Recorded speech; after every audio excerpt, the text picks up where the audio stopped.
ಡಾಂಬರ್ point.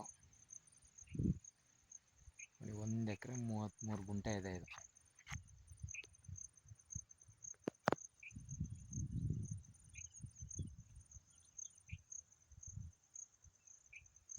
ಇಲ್ಲೇನು ಉಳುಮೆ ಮಾಡಿದ್ದಾರೆ.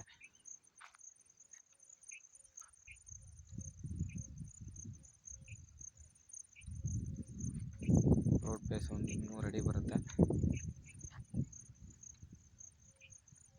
250 ಅಡಿನೇ ಬರುತ್ತೆ. 1 ಎಕರೆ 33 ಗುಂಟೆ.